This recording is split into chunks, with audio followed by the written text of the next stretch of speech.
Hi children, welcome to grade 4 English and this is our session 3 in chapter number 10, a lesson for kings. And today we are going to learn the concept connection subject verb agreement. And children, in your concept book, all of you take the concept connection for chapter number 10. We know that a verb tells about an action done by the subject. And let us learn about subject verb agreement in this chapter. Here they have given you some examples.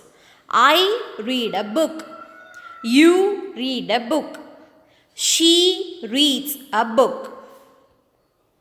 Notice that when the subject is in the first and second person singular, we use the verb read. I read. You read. However, in the third person singular, we add an s to the verb. He reads. She reads. Yes, clear children? And for example, I eat an apple every day. You eat an apple every day. These two are first and second person singular. And now for third person singular, we have to add yes along with the verb. He eats an apple every day. And for plural subjects, we always use the verb in its first form without adding yes. For example, we keep apples in a basket. Mandy and Lisa keep apples in a basket. They keep apples in a basket. For plural subject, we should not add yes along with the verb. We always use the verb in its first form. We notice that the person and number of the subject in a sentence helps to know the form of the verb. And children, I hope you are clear with the concept connection subject verb agreement, right? And now let's do some class activity. Practice zone 2. First one. Read the sentences below, underline the subjects and circle the verbs. Also write S for singular and P for plural subjects. Children, you have to underline the subject in the given sentences and circle the verbs. And for singular subjects, you have to write as yes. And for plural subjects, you have to write as P. And second one. Read the sentences given below. Fill in the blanks with the right word from the options given in the bracket. Read the sentences carefully and fill in the blanks with the right word from the options given in the brackets.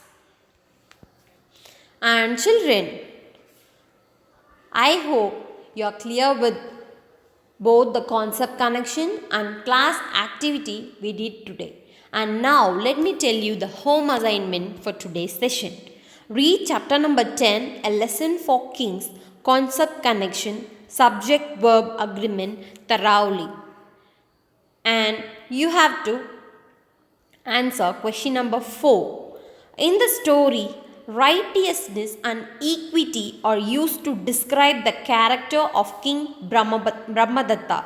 Write their meanings and make new sentences. In the story, we have learned two important words, that is righteousness and equity. Find the meaning for these words and make sentences using it.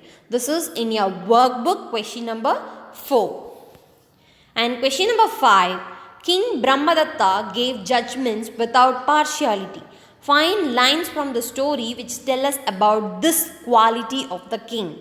We all know that King Brahmadatta gave judgments without partiality, right? And you have to find the lines from the story which tell us about this quality of the king. And sixth question. Why did King Brahmadatta think that his righteousness and equity were not enough to have no judgment cases from his people? And why did King Brahmadatta think that his righteousness and equity were not enough to have no judgment cases from these people. What did he decide to do after that? You can refer your concept book, that is the story, and write your answers. And children, drink more water, eat healthy food, reduce your screen time, don't use mobile phone and television often, stay home and stay safe children. Thank you so much.